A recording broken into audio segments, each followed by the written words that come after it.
how to receive love. Step-by-step guide. There'll be 2 steps, and I'm going to be talking about 2 camps of people. One camp being people who never really experience a proper, safe human love, and also so people who maybe had been traumatized or abused since childhood, but also for people who did receive some safe human love but would like to deepen their relationship with themselves, which then will obviously subsequently allow you to have way deeper, way more intimate friendships, intimate relationships, partnerships, relationships at work, different types of relational dynamics, but starting of course with yourself, which then will allow you to treat other people with love as well. So let's start with a question. So I've got a question for you, and this is how, because I want you to know your starting point. And that's why I already said about the 2 camps of people. We need to know the starting point, because I don't want you to put any unnecessary expectation upon yourself that are coming from psychological, therapeutic, manifestation, spiritual, religious trends, because we have loads of trends online that are putting expectations on people. And let's stop that and let's just see what is your current baseline. So, do you remember the times when you felt loved and felt safe in that love? And that love was a positive, good experience for you. Have you ever had such an experience? If you say yes, brilliant. If you say no, think about the animals, because I work with a lot of clients who had experienced childhood trauma, and the way that they survived is they survived by creating a secure attachment as children, as tiny children, with an animal, a cat or a dog who was around, and they really managed to survive their childhood because of that animal, because of that pet. So whatever your starting point is, whatever your actual current experiences are of love, I want you to treat this as this is my baseline, and this is a lived memory of your nervous system. So your nervous system is storing somatic data about how does that love feel, and your brain is storing almost like a mind maps. So how do you feel about this person or that animal? What are the trail of thoughts that you connect with that particular love experience? Because brain will be then predicting your potential, whatever you can achieve or not, based on that template or the blueprint.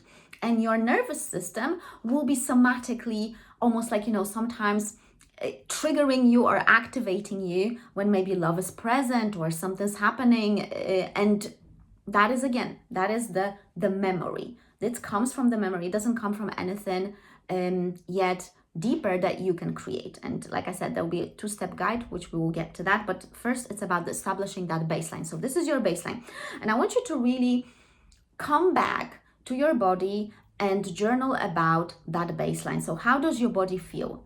Is your chest expansive? Do you feel like you can maybe talk or express yourself? Do you feel, whatever you somatically feel, I want you to be very descriptive about it and really journal about it. And then I want you to connect the somatic experiences of that easy, positive experience of love with the thoughts that you have about that positive experience and about that person or an animal. Write it all down, because these are your assumptions, your genuine beliefs about love. And for a lot of you guys who had been traumatized and abused, it's almost like that's the work that I've done with my clients. It's like, okay, where's the catch? When it's gonna end? When there's drama coming? So you have to include these assumptions as well. So write it all down. Once you have it all on paper, leave it for 24 hours, okay? Leave it for 24 hours, give it some room for breathing space, okay? And then after 24 hours, come back to that and just, like look at this and think about, okay, these are my genuine assumptions about love. These are my genuine somatic experiences that I have of love. Okay, now, based on these, I want you to think about, okay, what relationship with love I would like to have. Because this is the goal. So now you're establishing the goal based on your baseline. And let's say you have to be realistic. So I don't want you to move, let's say if you haven't experienced love properly, like in a safe way that is not manipulative or controlling, then I don't want you to think about love is safe. Because your brain's going to be like, what about this and this and this and this and this and this and that? Hundreds of different examples. So your brain is going to be resisting that experience. So you got to bring like, okay, maybe love can be safe for me. Maybe love is possible for me. So think about something that is realistic and it's not bringing your brain into almost like gaslighting yourself, because we cannot gaslight ourselves because our brains are, they are limited, but also they're not like stupid in a way. You can't just, grind yourself and convince yourself into like positive thinking that love is there and everything is, butterflies and honey and milk and all that good stuff. I don't know why I would think about milk and honey and butterflies associated with love, but I guess it's like a cliche stuff. So anyhow, this is where my brain went. So think of something realistic and think about, okay, let's say this could be your affirmation. So you can think, because affirming is actually probably like the safest thing. A lot of people don't like visualizing. So I want you to think about, because this is the step one. You establish the goal, and let's say the goal is like, okay, maybe love is possible for me. Maybe I can love at some point. Yeah, just put it out there. Let's just put it out there. And then every single day I want you to like treat that affirmation almost like a technique. So it's almost like you're not tricking your brain, you're just like, okay, maybe love is possible, and just see how your body every single day is almost like, getting used to that. Now at some point I want you to start introducing action as well. Now that action is love towards self. And it's not about any lovey-dovey stuff. No, it's about genuine, realistic relationship that you have with yourself, which means how you genuinely treat yourself. Are you punishing and rewarding yourself based on your performance? Well, that's performative love. That's transactional.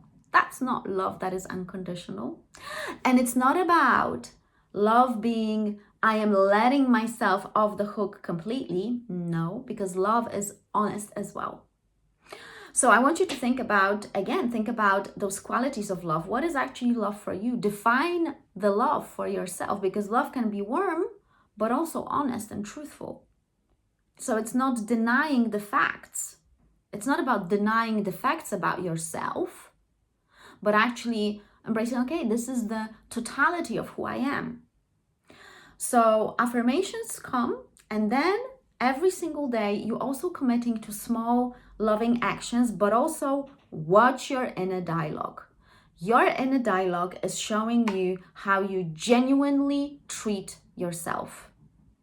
So if you are talking to yourself in your head that is critical, perfectionistic, however you would describe it, whatever adjective you put there, well, that is your genuine relationship with yourself, and this is genuinely your glass ceiling for the love that you can experience. Yeah. So affirming or any other techniques that you want to use that is based on your baseline and that is realistic for you, so you don't gaslight yourself, that is step one. And step two, introduce actions of love towards self, whatever that is. And I want you to think about proper self-care, so really meeting your needs: sleep, rest, movement, time with other people, time for yourself, food, all the fun stuff, entertainment, allowing for curiosity, allowing for all the good stuff. So introducing positive experiences, positive emotions related to, like love actions towards yourself, so you can start generating that. Once you start doing these, I want you to review your progress, quote unquote, after 7 days, then after 14, then after 21, and then after a month. I promise you, after doing this practice, if you do it every single day, if you actually commit to it, your relationship with yourself, the way you're going to be relating to yourself, to other people, your new self-awareness will blossom. Why? Because you practice that. Why? Because you committed your time and energy to do that. So there's no magic, there's just some work and placing some seeds and then allowing those seeds to sprout. Trust that that was helpful. Like, share, and subscribe. Also, I've got a new thing that came up, and that is I created my Patreon account. If you're interested in other ways of collaborating with me, you can look at the links down below. There's a link to the Patreon. Otherwise, I'm going to see you in my next video. Bye-bye.